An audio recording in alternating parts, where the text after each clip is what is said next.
दोस्तों नमस्कार, ये है मार्गदर्शन फॉर सिविल सर्विसेज। मैं अनुराग चौधरी। दोस्तों घटना चक्र सामान्य अध्ययन पूर्वावलोकन श्रृंखला में प्रस्तुत है सामान्य विज्ञान यानी जनरल साइंस से संबंधित महत्वपूर्ण प्रश्नों का रिवीजन, जो आपके आगामी विभिन्न परीक्षाओं जैसे यूपीपीसीएस प्रारंभिक परीक्षा, आरओ यानी समीक्षा अधिकारी, सहायक समीक्षा अधिकारी, लोअर पीसीएस के साथ अन्य राज्य लोक सेवा आयोगों द्वारा आयोजित परीक्षाओं के सामान्य अध्ययन खंड के लिए बहुत ही उपयोगी है। इस वीडियो में हम भौतिक विज्ञान के अंतर्गत विद्युत धारा से संबंधित महत्वपूर्ण प्रश्नों को कवर करेंगे। तो आइए शुरू करते हैं आज का वीडियो। पहला प्रश्न है दोस्तों, एक 100 वाट का बिजली का बल्ब 10 घंटे जलता है, 5 रुपये प्रति यूनिट की दर से विद्युत खर्च कितना होगा? 5 रुपये, 10 रुपये, 25 रुपये या 50 रुपये? तो सही उत्तर है 5 रुपये। कैसे? आप जानते हैं दोस्तों, 100 वाट का बल्ब जब 10 घंटे तक जलेगा तो 1000 वाट जो है व्यय होगी ऊर्जा, और 1000 वाट को 1 किलोवाट या 1 यूनिट कहते हैं। तो 1 यूनिट का दाम 5 रुपये है, इसलिए कुल मूल्य या कुल खर्च 5 रुपये होगा। अगला प्रश्न है दोस्तों, 100 वाट का बिजली का बल्ब यदि 10 घंटे जले तो बिजली का खर्च कितना होगा? तो 100 गुणे 10 कर दीजिए, 1000 हो जाएगा, यानी 1 यूनिट या 1 इकाई। ऑप्शन बी आपका सही उत्तर है। अगला प्रश्न है दोस्तों, यहाँ पर देखिए, एक सुरंग में 100 वाट क्षमता वाले 5 बल्ब लगातार 20 घंटे तक जलाए जाते हैं। संपूर्ण विद्युत ऊर्जा कितनी खर्च होगी? तो एक बल्ब जलने पर कितनी विद्युत ऊर्जा खर्च होती है? तो एक बल्ब जलने पर 100 वाट का जो है क्षमता वाले 5 बल्ब जलते हैं। तो यहाँ पर 100 गुणे 5 गुणे 20 कर लेंगे, तो आप जान लीजिए ये हो जाएगा 10 यूनिट। तो कुल मिला के 10 यूनिट खर्च होगा। अगला प्रश्न बहुत ही महत्वपूर्ण है, 1 किलोवाट घंटा का मान कितना होता है? तो यहाँ पर पूछा गया है जूल में कितना मान होगा 1 किलोवाट घंटा का। तो 1 किलोवाट घंटा, 1 किलोवाट 1 घंटा, फिर 1000 जूल। 1 किलोवाट को 1000 जूल प्रति सेकंड कहते हैं, इसमें 3600 से गुणा करेंगे तो 36 गुणे 10 पे 5 जूल, और इसका सही उत्तर हो जाएगा 3.6 गुणे 10 पे 6 जूल। ये 1 किलोवाट घंटा का मान हो जाएगा। अगला प्रश्न है दोस्तों, 100 वाट के एक बल्ब को 4 घंटे तक स्विच ऑन रखा जाता है, प्रयुक्त विद्युत ऊर्जा की इकाइयाँ कितनी होंगी? आपको बताना है। ऑप्शन है 400, 25, 4 या 0.4। तो सही उत्तर है 0.4। कैसे? आप देख लीजिए, खपत हुई विद्युत ऊर्जा जो है 100 वाट गुणे 4 घंटा, तो 400 वाट घंटा हो गया, और ये 0.4 किलोवाट घंटा यानी 0.4 यूनिट हो जाएगा। अगला प्रश्न है दोस्तों, बिजली के खपत का बिल किसके मापन पर आधारित होता है? वाट, वोल्टेज, ओम या एम्पियर? तो सही उत्तर हो जाएगा वाट। ऑप्शन ए आपका सही उत्तर है। दोस्तों विद्युत का बिल किलोवाट घंटे यानी किलोवाट घंटा के मापन पर आधारित होता है। किलोवाट घंटा, 1 घंटा में 1000 वाट व्यय की गई विद्युत ऊर्जा होती है। अगला प्रश्न है दोस्तों, यदि 60 वाट का बल्ब प्रतिदिन 5 घंटे प्रयोग किया जाए तो 30 दिन में कितनी यूनिट खर्च होगी? तो आप जान लीजिए, 60 गुणे 30 गुणे 5 बटे 1000 जब आप करेंगे तो 9000 बटे 1000 यानी 9 यूनिट बिजली खर्च होगी। ऑप्शन बी आपका सही उत्तर हो जाएगा। अगला प्रश्न है दोस्तों, 220 वाट का एक 220 वोल्ट जनरेटर से एक बल्ब जुड़ा है, धारा 0.5 एम्पीयर है, बल्ब की शक्ति कितनी है? तो यहाँ पर आप देखिए, किसी विद्युत परिपथ में ऊर्जा के क्षय होने की दर को शक्ति कहते हैं, और इसे कैपिटल P से प्रदर्शित करते हैं। शक्ति का मात्रक वाट होता है। तो P = W/T। 220 गुणे 0.5 तो कितना हो जाएगा? 110 वाट। ऑप्शन ए आपका सही उत्तर हो जाएगा। एक प्रश्न है, देखिए बहुत ही महत्वपूर्ण है, 2 समानांतर प्रतिरोध वाले सर्किट का कुल प्रतिरोध 1.403 किलो ओम है। यदि एक प्रतिरोधक का मान 2 किलो ओम है तो दूसरे प्रतिरोधक का मान कितना होगा? तो आप जान लीजिए दोस्तों, दूसरे प्रतिरोधक का मान 4.7 किलो ओम हो जाएगा। कैसे? तो कुल प्रतिरोध 1.403 किलो ओम होगा, R1 बराबर 2 किलो ओम। तो इसको फार्मूला है 1/R बराबर 1/R1 प्लस 1/R2। तो जब इसको सूत्र से हल करेंगे तो R2 का मान 4.7 किलो ओम हो जाएगा। अगला प्रश्न है दोस्तों, एक मकान में दो बल्ब लगे हैं, उनमें एक दूसरे से अधिक प्रकाश देता है, तो निम्न में से कौन सा सही है? तो सही उत्तर है दोस्तों, अधिक विद्युत ऊर्जा का क्षय करने वाला बल्ब जो है वो अधिक प्रकाश उत्पन्न करेगा, तो कम प्रकाश वाले बल्ब में रेजिस्टेंस जो है अधिक है। ऑप्शन डी आपका सही उत्तर है। आप देखिए, अधिक विद्युत ऊर्जा का क्षय करने वाला बल्ब अधिक प्रकाश उत्पन्न करेगा। पावर वोल्टेज और करंट के गुणनफल के बराबर होता है, तो P is equal to V square by R. तो अधिक प्रतिरोध वाला बल्ब कम विद्युत ऊर्जा का क्षय करेगा और कम प्रकाश उत्पन्न करेगा। अगला प्रश्न है दोस्तों, देखिए, एक मकान में दो बल्बों में एक दूसरे से अधिक रोशनी देता है, चमकदार है, इन दोनों में किस बल्ब का उच्चतर अवरोधक है? तो सही उत्तर है मंद रोशनी वाले बल्ब में। तो मंद रोशनी वाले बल्ब में प्रतिरोधक अधिक है, तो सही उत्तर ऑप्शन ए हो जाएगा।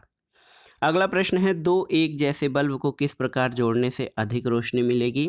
देखिए, दोनों श्रेणी क्रम में जुड़े हों, दोनों समानांतर क्रम में जुड़े हों। तो सही उत्तर है जब दोनों समानांतर क्रम में जुड़े हुए हों, यानी ऑप्शन बी आपका सही उत्तर हो जाएगा।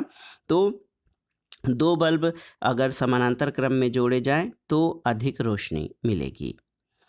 अगला प्रश्न है दोस्तों, डायनेमो जिसे बिजली बिजली उत्पादन के लिए कथित रूप से प्रयोग में लाए जाते हैं, वो वास्तव में क्या है? आपको बताना है। आयंस के स्रोत के रूप में कार्य करता है, इलेक्ट्रिक चार्ज का स्रोत है, ऊर्जा का परिवर्तक है, या इलेक्ट्रॉन का स्रोत होता है? तो सही उत्तर है ऊर्जा का परिवर्तक है। दोस्तों, डायनेमो मूल रूप से जनरेटर का दूसरा नाम है। आमतौर पर इसका तात्पर्य एक जनित्र या जनरेटर से होता है जो दिष्ट धारा उत्पन्न करता है। डायनेमो में घूर्णन करती हुई तारों की कुंडली और चुंबकीय क्षेत्र का उपयोग करके यांत्रिक घूर्णन की ऊर्जा को फैराडे के नियम के अनुसार दिष्ट विद्युत धारा में रूपांतरित किया जाता है। अगला प्रश्न देखिए, बहुत ही महत्वपूर्ण है, डायनेमो का कार्य क्या है? तो आप जानते हैं, डायनेमो जो है यांत्रिक ऊर्जा को विद्युत ऊर्जा में बदलता है। तो डायनेमो दोस्तों विद्युत चुंबकीय प्रेरण द्वारा यांत्रिक ऊर्जा को विद्युत ऊर्जा में बदलने वाला यंत्र है। अगला प्रश्न है, डायनेमो परिवर्तित करता है क्या? तो उत्तर है डायनेमो दोस्तों यांत्रिक ऊर्जा को विद्युत ऊर्जा में परिवर्तित करता है। अगला प्रश्न है, देखिए, टरबाइन और डायनेमो से बिजली प्राप्त करने में किस ऊर्जा को विद्युत ऊर्जा में परिवर्तित करते हैं? तो उत्तर है आपका मैकेनिकल यानी यांत्रिक ऊर्जा। तो याद रखिएगा, ऑप्शन सी आपका सही उत्तर है। डायनेमो में मैकेनिकल एनर्जी को इलेक्ट्रिक एनर्जी में परिवर्तित किया जाता है। अगले प्रश्न पर आते हैं दोस्तों, बहुत ही महत्वपूर्ण प्रश्न है आपका, जब वैद्युत ऊर्जा गति में परिवर्तित होती है तो क्या होता है? तो देखिए, बहुत ही महत्वपूर्ण प्रश्न है, जब विद्युत ऊर्जा गति में परिवर्तित होती है तो क्या होता है? तो उत्तर है ऊष्मा की कोई हानि नहीं होती है। दोस्तों, जब विद्युत ऊर्जा गति में परिवर्तित होती है तो ऊष्मा की हानि नहीं होती है। ऑप्शन ए आपका सही उत्तर है। अगला प्रश्न है, विद्युत ऊर्जा को यांत्रिक ऊर्जा में बदलने वाली युक्ति कौन सी है? तो ये विद्युत मोटर होता है, और आप जानते भी हैं विद्युत मोटर विद्युत ऊर्जा को यांत्रिक ऊर्जा में बदलता है। इसका कार्य डायनेमो के विपरीत होता है। इसमें आर्मेचर कुंडली को चुंबकीय क्षेत्र में रखकर विद्युत धारा प्रवाहित करने पर ये चुंबकीय क्षेत्र में घूमती है, जिससे कि विभिन्न मशीनें चलाई जा सकती हैं। अगला प्रश्न है दोस्तों, विद्युत मोटर में देखिए, यहाँ पर ऑप्शन है, ऊष्मा को विद्युत ऊर्जा में बदला जाता है, विद्युत ऊर्जा को ऊष्मा में बदला जाता है, विद्युत ऊर्जा को यांत्रिक ऊर्जा में बदला जाता है। ऑप्शन सी आपका सही उत्तर है। अगला प्रश्न है दोस्तों, विद्युत चुंबकीय प्रेरण पर आधारित युक्ति है कौन सी? धारा मापी, विभव मापी, डायनेमो या विद्युत मोटर? तो सही उत्तर है डायनेमो और विद्युत मोटर, यानी सी और डी दोनों ही दोस्तों विद्युत चुंबकीय प्रेरण पर आधारित हैं। डायनेमो और विद्युत मोटर विद्युत चुंबकीय प्रेरण पर आधारित युक्तियां हैं। डायनेमो यांत्रिक ऊर्जा को विद्युत ऊर्जा में बदलता है, जबकि विद्युत मोटर विद्युत ऊर्जा को यांत्रिक ऊर्जा में परिवर्तित करती है। अगला प्रश्न है, ऐसा उपकरण जो रासायनिक ऊर्जा को विद्युत ऊर्जा में परिवर्तित कर दे, वो क्या कहलाता है? ऑप्शन है बैटरी, मोटर, जनरेटर या गतिमान कॉइल मीटर। तो सही उत्तर क्या हो जाएगा दोस्तों? सही उत्तर है बैटरी। बैटरी द्वारा रासायनिक ऊर्जा को विद्युत ऊर्जा में परिवर्तित किया जाता है। बैटरी कई प्रकार की होती है, किंतु सभी में 3 मूल घटक उपस्थित रहते हैं। वो हैं धनात्मक इलेक्ट्रोड, ऋणात्मक इलेक्ट्रोड और इलेक्ट्रोलाइट। और विद्युत कोश यानी बैटरियां रासायनिक ऊर्जा भंडारित कर इसे विद्युत ऊर्जा के रूप में उपलब्ध कराती हैं।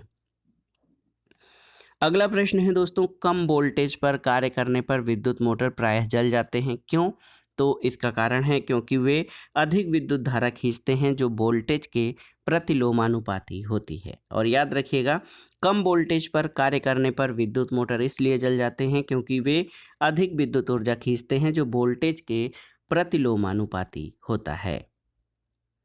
अगला प्रश्न है दोस्तों, फैराडे स्थिरांक क्या है? ऑप्शन देखिए, इलेक्ट्रोलाइट की मात्रा पर निर्भर करता है, इलेक्ट्रोलाइट में पारित विद्युत धारा पर निर्भर करता है, विलायक के आयतन पर निर्भर करता है जिसमें इलेक्ट्रोलाइट घोला गया है, सार्वभौमिक स्थिरांक है या उपर्युक्त में से कोई नहीं। सही उत्तर है फैराडे स्थिरांक सार्वभौमिक स्थिरांक है, यानी यूनिवर्सल कांस्टेंट होता है।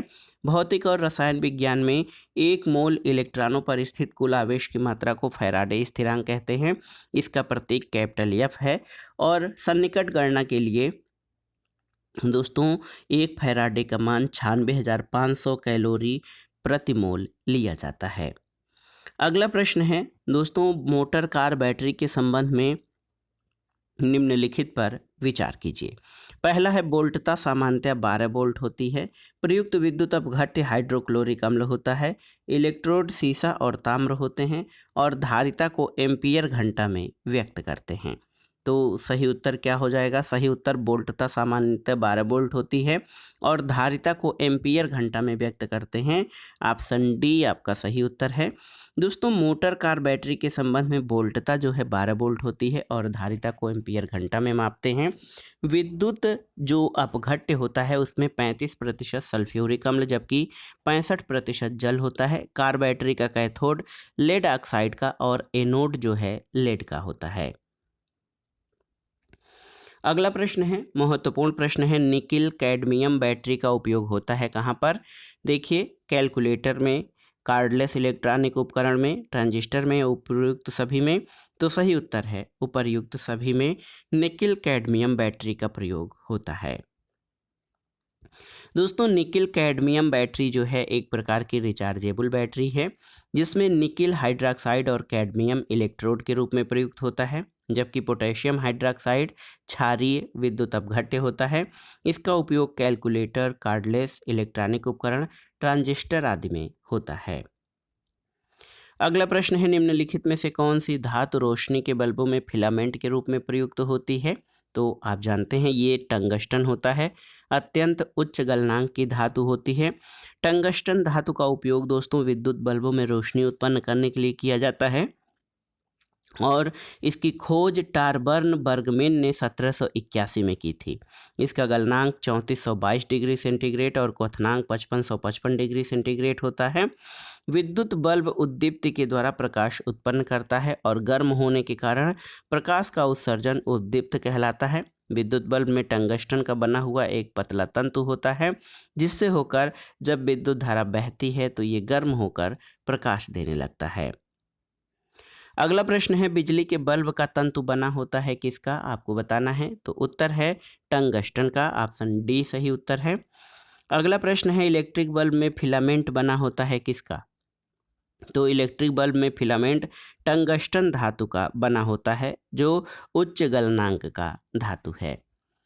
अगला प्रश्न है दोस्तों, निम्नलिखित कथनों पर विचार कीजिए। एक साधारण बिजली के बल्ब का जीवन अपेक्षाकृत कम होता है, क्यों?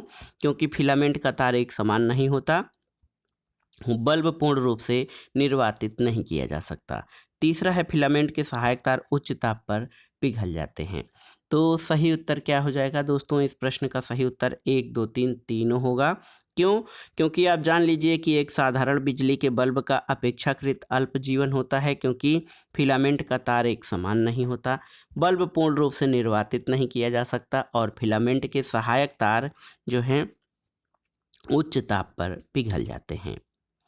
अगला प्रश्न है, जलते हुए विद्युत बल्ब के तंतु का ताप सामान्यतः होता है कितना? आपको बताना है।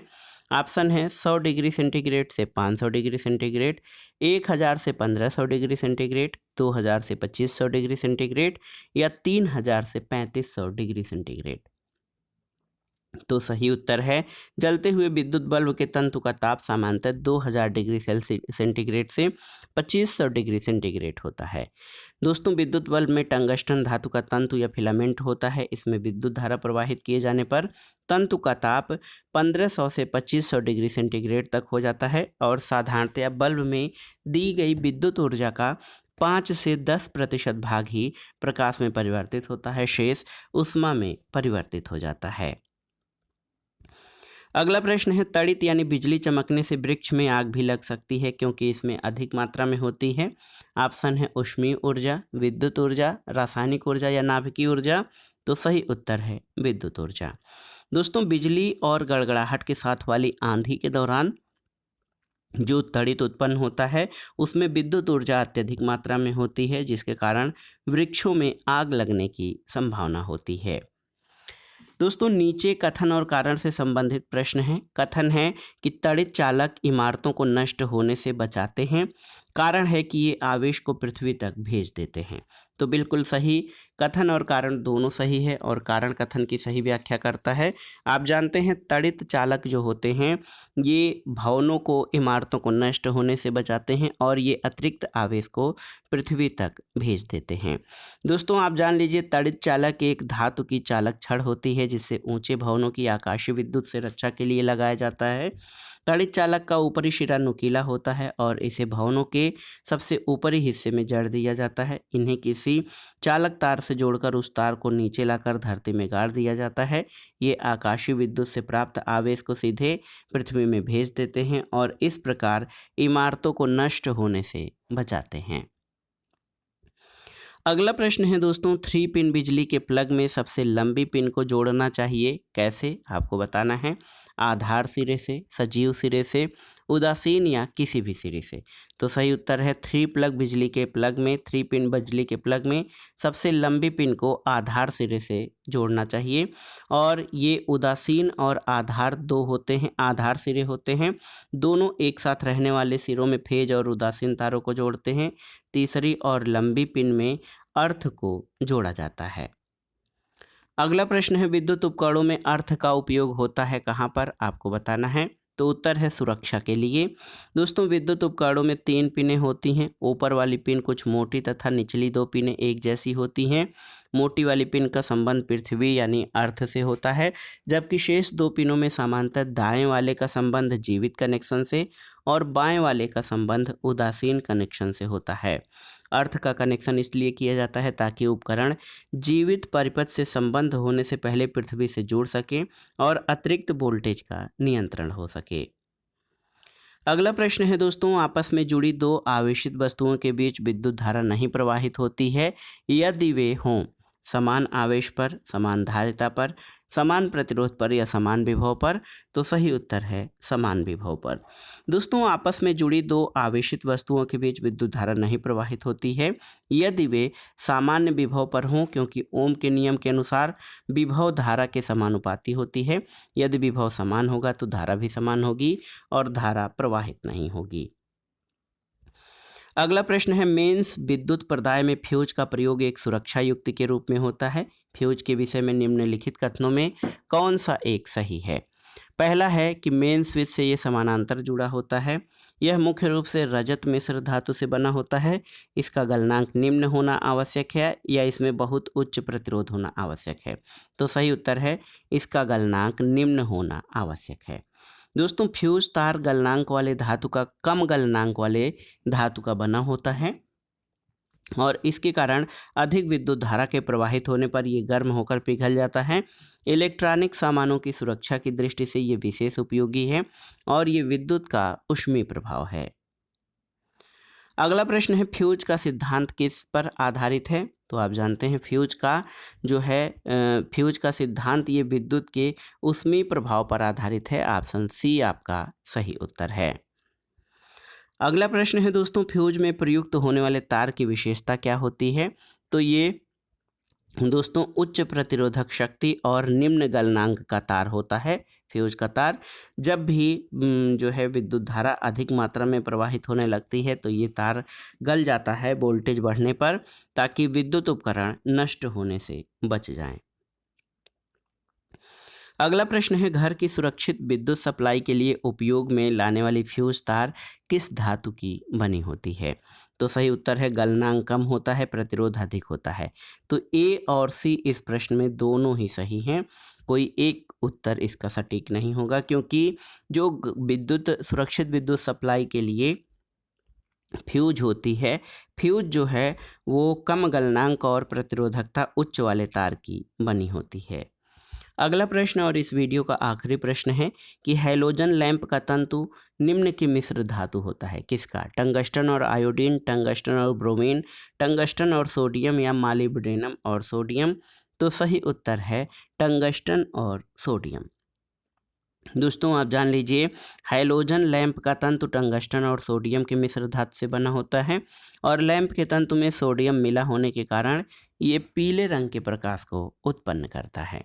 तो दोस्तों ये था आज का वीडियो घटना चक्र सामान्य अध्ययन पूर्वावलोकन श्रृंखला में सामान्य विज्ञान के भौतिक विज्ञान खंड के अंतर्गत विद्युत धारा से संबंधित महत्वपूर्ण प्रश्न जो प्रीवियस ईयर्स पेपर्स में पूछे गए हैं और इनके आगामी परीक्षाओं में भी पूछे जाने की संभावना है। वीडियो आपको कैसा लगा हमें कमेंट बॉक्स में ज़रूर बताइएगा। वीडियो को लाइक करें, शेयर करें और इस चैनल मार्गदर्शन फॉर सिविल सर्विसेज को सब्सक्राइब करें। वीडियो देखने के लिए धन्यवाद दोस्तों। नमस्कार।